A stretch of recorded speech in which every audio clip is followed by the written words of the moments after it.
क्या कब देगा, कैसे देगा? मेरे ओघड़दानी, मेरे शंकर भगवान, मेरे त्रिकालदर्शी, मेरे कैलाशी, मेरे भगवान, नित्य कृपा करने वाले सामने भगवान शंकर हैं। शीश कटने का बारी है, त्रिशूल उठा लिया, मेरे मार्ग से हट जा, मेरे मार्ग से हटो। हटते नहीं, आखिरी में मेरे शंकर भगवान ने त्रिशूल उठाकर शीश काट दिया। विनायक का शीश कटा, वो शीश मां जगत जननी की गोद में जाकर गिरा। मां क्रोध में लाल हो गई, मेरे पुत्र को मैंने इसको पुत्रवश, भले पुतला था उसमें प्राण तो मैंने दिए हैं, ये तो मेरी संतान है। यहां सिद्ध करा गया है, जब हम 23 जुलाई को पार्थिव शिवलिंग का पूजन करेंगे, आप और हम, पूरा भारत, पूरा देश, पूरा विश्व पार्थिव शिवलिंग की पूजन शाम को 7 बजे मिट्टी का शिवलिंग बनाकर जब हम अपने घर में करेंगे, दुनिया सर मंत्र ओम नमः शिवाय कहकर, श्री शिवाय नमस्तुभ्यम कहकर जब हम पार्थिव लिंग का निर्माण करते हैं, तो केवल वो पार्थिव लिंग नहीं रह जाता, वो सहस्त्रेश्वर शिवलिंग हो जाता है। शंकर भगवान स्वयं उसमें आकर विराजमान हो जाते, स्वयं शिव बैठ।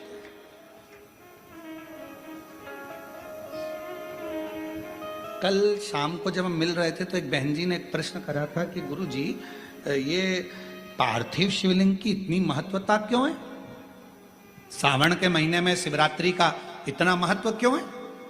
श्रावण के महीने की शिवरात्रि की इतनी महत्वता, और वो भी पार्थिव शिवलिंग के पूजन पूरा देश करता है, ऑनलाइन पूजन, इतनी महत्वता क्यों? हम निवेदन करना चाहेंगे, श्रावण के महीने में शिवरात्रि के दिन जब हम पार्थिव शिवलिंग बनाते हैं, मिट्टी जो होती है ना, वो धूल होती है, कण कण कण कण, बहुत बारीक बारीक कण होते हैं उसमें, बहुत बारीक बारीक कण। जब हम सबको जोड़कर एक शिवलिंग बना देते हैं, उसमें करोड़ों करोड़ों कण मिट्टी के होते हैं जिनको हम जोड़ते हैं, और एक एक कण में मेरे शंकर का वासा होता है। जब हम करोड़ों कण को एक साथ जोड़कर सावन की शिवरात्रि के दिन पूजन करते हैं, तो केवल एक शिवलिंग की पूजन नहीं मानी जाती, करोड़ों शिवालयों की पूजन एक साथ हो जाती है। करोड़ों शिवलिंग की पूजन, ना जाने कितने असंख्य शिवलिंग ऐसे होते हैं। पूरी पृथ्वी भगवान शंकर के शिवलिंगों से भरी पड़ी है, भगवान शंकर के शिवालय से भरी पड़ी है। पृथ्वी को कहीं से भी खोद कर देखोगे, उसमें कोई मूर्ति मिले ना मिले, पर मेरे शंकर भगवान का कंकर, मेरा शंकर उसमें से जरूर प्रकट होगा, क्योंकि पूरा ब्रह्मांड शिव का था, शंकर का। ये बाकी के सारी मूर्तियां तो बाद में बनी है, पहले तो केवल एक ही था, देव अधिदेव महादेव। पहले तो एक ही थे, फिर धीरे धीरे जब त्रेता आया, फिर द्वापर आया, ये सारी मूर्तियों का निर्माण फिर बाद में धीरे धीरे होता, पर प्रथम में तो मेरा शंकर केवल एक भगवान शंकर का शिवलिंग ही पूरी दुनिया में था। शंकर भगवान का शिवलिंग ही पूजा जाता था, इसके सिवाय भगवान शंकर के शिवलिंग की ही आराधना होती थी। शंकर भगवान का, क्योंकि पूरे ब्रह्मांड में कहीं पर भी खोद लो शिवालय मिलेगा ही, शंकर मिलेगा ही। कुबेरेश्वर धाम की इतनी महत्वता क्यों है? क्यों वहां पर कंकर शंकर की पूजन होती है? क्यों लोग दूर से भी अगर शंकर भगवान का याद कर लेते हैं, कंकर शंकर की भूमि का स्मरण कर लेते हैं, तो उसे फल मिल जाता है? आखिर कुबेरेश्वर बाबा की भूमि की इतनी महत्वता कंकर शंकर की क्यों? क्योंकि वहां एक वो बड़ा जो शिवलिंग आपको दिखता है ना, बहुत बड़ा शिवलिंग नहीं नजर आता, एक बहुत बड़ा शिवलिंग बना हुआ नजर आता है, उसी के नीचे बाबा का एक छोटा शिवलिंग पूर्व का जो प्राचीन है, अब तो अंदर जाने नहीं देते जगह, क्योंकि छोटा सा मंदिर था, कहां तक उसको संभाले, प्राचीन था, उसी वही कंकर शंकर की, उसी के। और वहां का कंकर, जिस भूमि पर सर्प ही सर्प रहते थे, कोई उधर साइड जाता नहीं था, कंकर शंकर के रूप में वहां का एक भी कंकर यदि आपके हाथ में है, आप उसकी आराधना कर रहे हो, वो आपको फल प्रदान करता ही है। उसको कंकर शंकर की धरा कुबेरेश्वर धाम कहते हैं। 12 ज्योतिर्लिंग का मध्य बिंदु, नित्य आनंद कराने। और आज लाखों लोग प्रतिदिन कावड़ चढ़ा रहे हैं। 6 अगस्त को आप और हम भी कावड़ चढ़ाएंगे बाबा के धाम में। सबको हमारी तरफ से निमंत्रण है, पधारो। सुबह 9 बजे कावड़ चढ़ाने के लिए प्रदोष के दिन बाबा की कावड़ सीहोर से भरेंगे और कुबरेश्वर धाम चलेंगे 11 किलोमीटर। बोल बम बोल बम बोल बम बोलते कामना कर, स्मरण कर, क्या ना देश है। शिव महापुराण की कथा कहती है, भगवान शंकर का चरित्र कथा है। माँ जगत जननी दुर्गा भवानी के सामने शीशा गया। सखी ने कहा, ये जिस पुतले को तुमने बनाया था, जिसको प्राण दिए थे, उसके प्राण छूट गए। भगवान पार्वती जी कहती है, अब उसको पुतला मत कहो। शिवलिंग का निर्माण हो जाए, निर्माण करने के बाद जब पूजन चालू हो जाए तो उसको केवल मट्टी का एक पुतला या मट्टी का एक प्रतिबिंब ना कहना, वो तो मेरा शंकर है, मेरा शंभू है। जब हम 23 जुलाई को पूजन करें शाम 7 बजे, तो ये भाव प्रकट करें कि वो मेरा शिव है, मेरा ओघड़ी है, मेरा शंभू है, मेरा शंभू।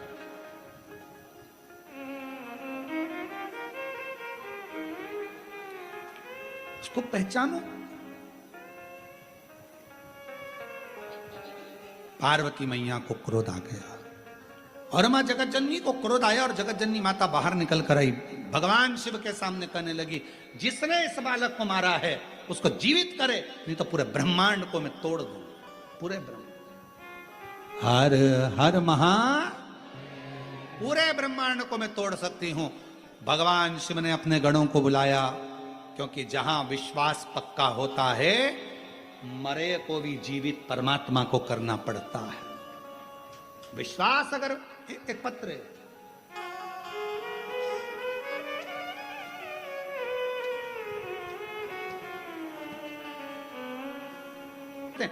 आप विचार करेंगे, आपके मन में यह भाव आएगा कि गया वो मिलेगा, थोड़ा समय, थोड़ा इंतजार, थोड़ा करना पड़ेगा। आज का जमाना तो ऐसा हो गया, लोग भगवान शंकर को पानी चढ़ाएं और जल चढ़ाते से उनके मन में आ जाता है तुरंत फल मिलना चाहिए। नहीं, थोड़ा इंतजार करो। बाल्टी अगर कुएं के अंदर गई है तो धीरे धीरे पानी लेकर आएगी, उसी तरह थोड़ा समय लगेगा, पर बाबा फल जरूर। ऐसा नहीं कि नहीं, थोड़ा समय। और मैंने तेरे ही भरोसे बाबा, तेरे ही भरोसे हवा बिच उड़ती जावांगी बाबा, डोर हत्तो छड़ी नाम कटी जावांगी।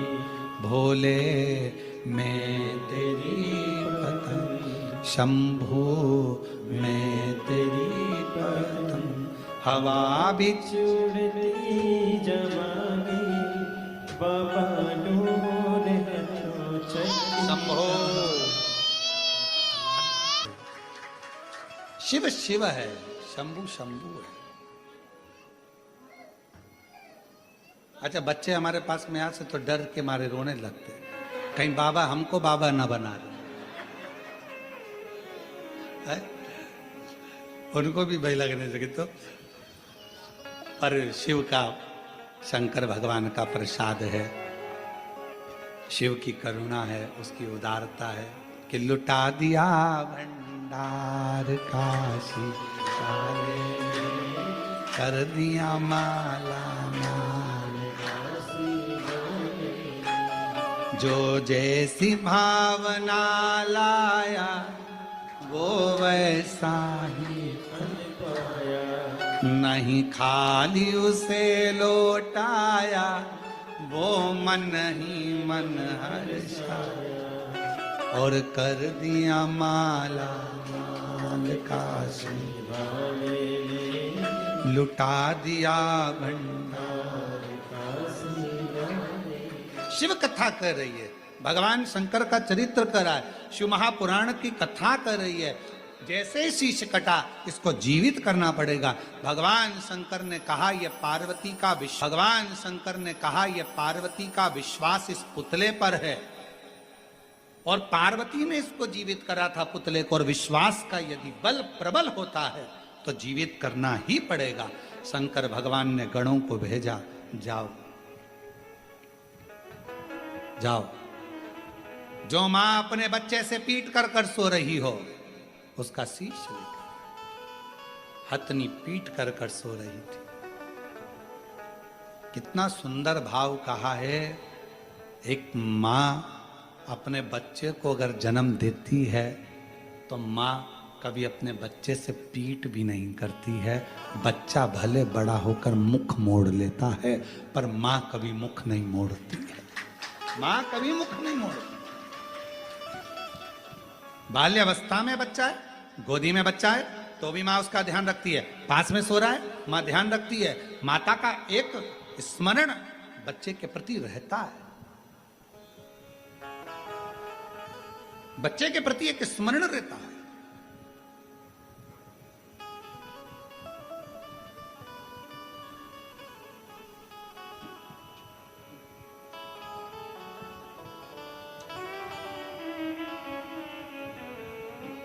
महाराज, शिव महापुराण की कथा में जैसे वर्णन आता है कि मन चंगा कठोते में गंगा, जैसे मीराबाई के गुरु संत रविदास जी हैं, और उन रविदास जी के पास मीराबाई जब एक बार गई और मीराबाई ने जाकर कहा, गुरुदेव चलो, मैं गंगा के घाट पर, तुम मेरे गुरु हो, तुम्हारा झोपड़ा बना देती हूँ, कुटिया बना देती हूँ। संत रविदास जी ने मना कर दिया, मीरा मैं गंगा के घाट क्यों जाऊं, गंगा मेरे पास आती है।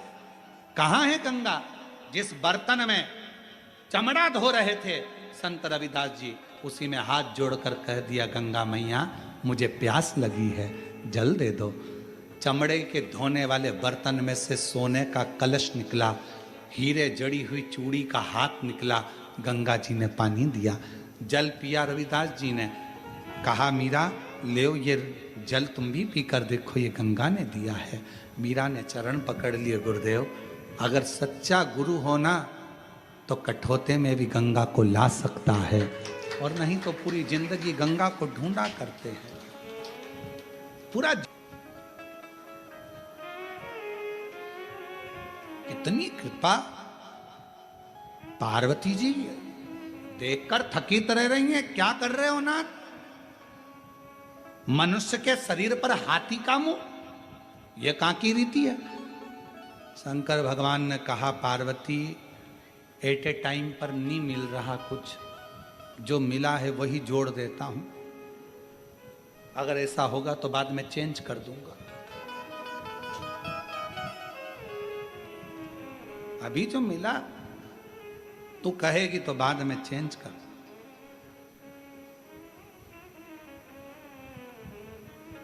दुनिया के लोग कहते हैं कि हमारे देश ने सबसे पहली प्लास्टिक सर्जरी हमारे देश ने करी, और लोगों ने ताली पीटी। भारत वालों को छाती ठोक कर कहना चाहिए, पहली प्लास्टिक सर्जरी मेरे शंकर भगवान ने सबसे पहले करी थी अपने ससुर की। काय का सिर लगाया था? बकरे का। और दूसरे नंबर पर करी थी अपने पुत्र श्री गणेश जी महाराज की, हाथी का लगाया।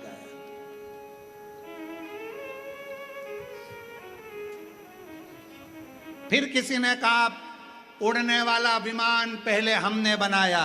अरे भारत वालों को गौरव होना चाहिए, सबसे पहला उड़ान भरने वाला विमान तो कुबेर भगवान ने बनाया था, जिस पर बैठकर उड़ते थे, और रावण ने उसको छुड़ा लिया।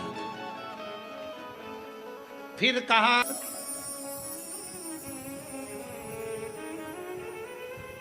भारत माता की गोद में जन्म लेने वाला एक एक बच्चा, भारत माता की गोद में जन्म लेने वाली एक एक बच्ची, भारत माता की गोद में जन्म लेने वाला एक एक व्यक्ति कोई साधारण नहीं है। यहाँ भारत माता की गोद में जो जन्म लेता है वो स्वयं ही आनंद में रहने वाला और विद्वत्ता की खान होता है। विद्वत्ता की खान। अमेरिका में कोई मरा उसको एक्सपायर कहते हैं, जापान में मरा एक्सपायर, डेड बॉडी, मर गया। पर भारत में अगर कहीं का बेवड़ा भी मर जाता है तो उसको स्वर्गवासी कहते हैं। स्वर्गवासी। अगर कितना मदिरा पीता था, कितना गलत काम करता था, बेकार से बेकार काम करा, तो भी उसके नाम किया गया, लिखाया स्वर्गवासी। मतलब भारत की भूमि पर अगर कोई प्राणों को त्यागता है तो वो कहीं भटकता नहीं है, स्वर्ग मिल जाता है, वो कहीं इधर उधर नहीं जाता, कहीं नहीं जाता। ये भारत माता की गोद है, भारत भूमि है। जीवित करा भगवान श्री गणेश जी महाराज को। भगवान शिव ने वचन दे दिया, वर दे दिया, प्रथम गिनती में आएंगे, बुद्धि के देव कहलाएंगे, जगत में पूजे जाएंगे। 33 कोटि देवताओं ने आकर भी वर दे दिया। पार्वती जी को संतुष्टि हो गई कि मेरा पुत्र अब ठीक है। समय आया, श्री गणेश जी महाराज जब बड़े हो गए, बड़े होने के बाद कार्तिकेय जी ने तारकासुर को भी मार दिया। समय आया तो विचार करा इनका विवाह करना है। अब विवाह किसका करें, ये विचार करा गया। तो पार्वती जी से पूछा गया कि तुम्हें सदानंद कार्तिकेय जी का पहले ब्याह करना है कि गणेश जी का पहले ब्याह करना है। मां इतनी चतुर होती है, ये देख लेती है जिसका धंधा पानी कम हो, जो दिखने में थोड़ा सा कमजोर हो, पहले इसकी शादी कर देते हैं। बाकी का जो नौकरी में लगा हुआ है, अच्छी जॉब कर रहा है, देखने का भी हैंडसम है, उसको तो लड़की कोई भी दे देगा। अब सदानंद कार्तिक और गणेश जी में पार्वती जी से पूछा गया कि इन दोनों में विवाह किसका करना है, बताओ। तो पार्वती जी, क्योंकि गणेश जी सबसे ज्यादा उद्यमी काम करते थे, इनको कह दिया था सबके घर में मंगल कार्य के लिए प्रथम निमंत्रण इन्हीं को दिया जाएगा। इनको जो भी शादी में बुलाता था, उनके घर के शादी के कपड़े उनके चूहे काट के आ जाते थे। तो गणेश जी का विवाह पहले करा जाए, लड़की ढूंढी जाए। देव ऋषि नारद को बुलावा भेजा भगवान शंकर जी ने। पार्वती जी ने पूछा नारद जी को क्यों बुलाया, कि लड़की ढूंढेगा। इतने में पार्वती जी बोली इसको तो खुद नहीं मिली, इनको तो खुद नहीं मिली है, ये कहां से ढूंढेंगे। पार्वती जी से शिव जी ने कहा नहीं नहीं ढूंढेंगे। नारद जी जाओ मेरे बेटे के लिए लड़की ढूंढो, शादी करना है। ढूंढने गए, प्रजापति विश्वरूप जी की सुंदर कन्या थी, बड़ी सुंदर कन्या, 2 थी। नारद जी ने कहा कन्या का विवाह करना है, हाँ। कैसा वर चाहिए, कहा मेरी लड़कियों को मीठा बड़ा खाने का शौक है, लड़का ऐसा हो जिसको मीठा प्रिय हो। नारद जी ने कहा बिल्कुल वैसा ही है। मेरी बेटी अंदर भोजन बनाए, नाक ऐसी हो कि सूंघ कर अंदर आ जाए। कहा नाक की तो पूछो ही मती, पक्की नाक वाला है, इतनी लंबी है कि कह नहीं सकते। मेरी बेटियां बहुत धीमा बोलती हैं, कान ऐसे हो कि सुन ले। नारद जी ने कहा कान सूपे के बराबर है, सुनने में भी आगे है। मेरा दामाद ऐसा हो एक जगह पर बैठ जाए तो लगे कि कोई बैठा है। नारद जी ने कहा ऐसा ही है, ऐसा है। एक बार बैठ जाता है तो उठता ही नहीं 10 दिन तक, फिर अनंत चतुर्दशी पे ही उठता है 10 दिन बाद। अच्छा, मेरा दामाद ऐसा हो वैसा हो, तो फिर कहा कि बेटी का ब्याह कैसा, तो कि एक लड़का ऐसा मिल जाए जिससे दोनों बेटी की शादी कर दूं। तो नारद जी ने कहा एक बेटा है। तो कहा कौन, तो कहा शंकर जी के पुत्र। कौन, गणेश जी। हाँ, रिद्धि सिद्धि से पूछना पड़ेगा, उनको राजी है। रिद्धि सिद्धि से पूछा तुम ब्याह को राजी हो, कहा ठीक है, आन दो बारात। और जो गणेश जी की बारात चली महाराज, इतने चूहे, इतने चूहे, इतने चूहे सब दूर भरा गए। बारात बाद में खाती, जो भोजन बना था वो सब चूहे खा गए। बड़े आश्चर्य में पड़ा। गणेश जी की पूजन हो रही है, वहीं पर रखा हुआ रुद्राक्ष पुनः प्राप्त हो गया, वही रुद्राक्ष मिल गया। तो वो दीदी हमारे फार्म हाउस पर आपको तकलीफ हुआ करिए, हम उन दीदी से कहना चाहेंगे ये तो आपकी निर्मल भक्ति है, भाव है। आप सोचे ना, बाबा है वो कुबेर भंडारी, कहीं खुआता है और कहीं दिलाता है।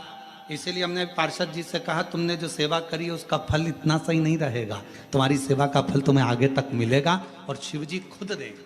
भगवान ओघड़दानी दो।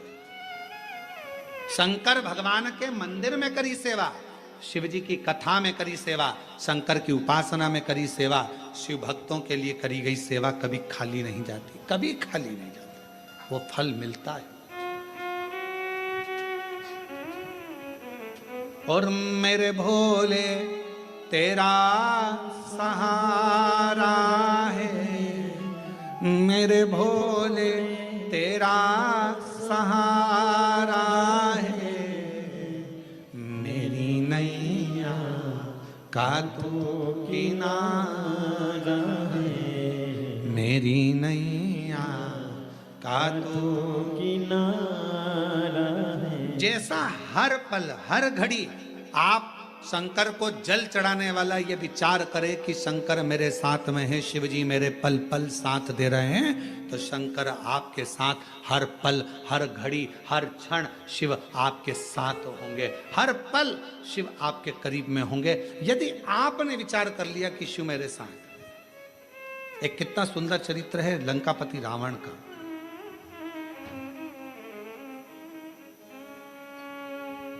एक दिन लंकापति ने कहा बस मांगू एक ही चीज,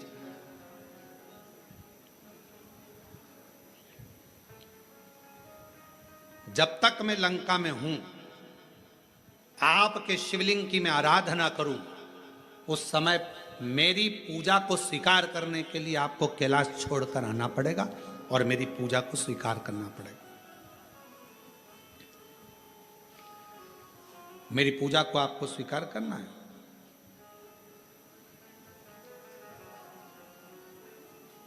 ठीक है, बाबा भोलेनाथ जी ने कहा जैसी तेरी इच्छा। जब जब लंकापति रावण जल चढ़ाता था, भगवान शंकर कैलाश छोड़कर रावण की लंका में आकर जल को स्वीकार कर लेते थे। रावण बेलपत्र चढ़ाता, भगवान शंकर उस बेलपत्र को स्वीकार कर लेते, बेलपत्र को स्वीकार। लंका का राजा रावण शिव की आराधना में तल्लीन रहता, जब जब स्तुति कहता, भगवान शंकर उसकी स्तुति सुनने के लिए आ जाते। तुरंत उसी समय उसी पल उसी घड़ी शंकर को आना पड़ता था शिव जी। और आज भी श्रीलंका में कैलाशेश्वर महादेव का एक मंदिर है। शिवलिंग की आराधना करता था और कैलाशपति भगवान शंकर उस शिवलिंग के पास में आकर खड़े हो जाते थे सेवा को लेने के लिए। आज भी वह वहां पर विराजमान, आज भी। और शिव जी की बड़ी कृपा हुई है, जो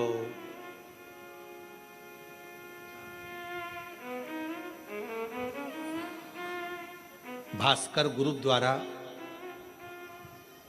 श्रीलंका में वही शिवलिंग की साक्षी में, कैलाशेश्वर महादेव की साक्षी में, भास्कर ग्रुप द्वारा श्रीलंका में 4 नवंबर से 8 नवंबर तक शिव महापुराण की कथा 5 दिन श्रवण करने का सौभाग्य मिला।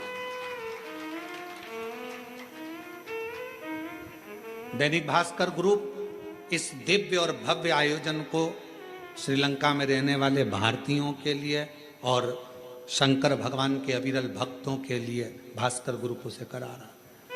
4 नवंबर से 8 नवंबर तक 5 दिन तक भगवान शंकर, कैलाशेश्वर महादेव, भगवान शिव जो श्रीलंका में लंका की उस पवित्र धरा पर जहां मां जानकी जी निवास करी, जिस जगह पर स्वयं श्री हनुमान जी महाराज आए, जिस भूमि पर स्वयं देवाधिदेव महादेव अपनी पूजा को स्वीकार करने के लिए आते थे, ऐसी पवित्र धरा से आप और हम पूरा भारत और पूरा विश्व उस कथा को 5 दिन की लाइव देखेगा और पूरी श्रीलंका उस कथा का लाभ लेगी पूरे आनंद के साथ। उस कथा की दिव्यता और भव्यता के साथ पूरे क्षेत्र के लोग उस कथा का आनंद।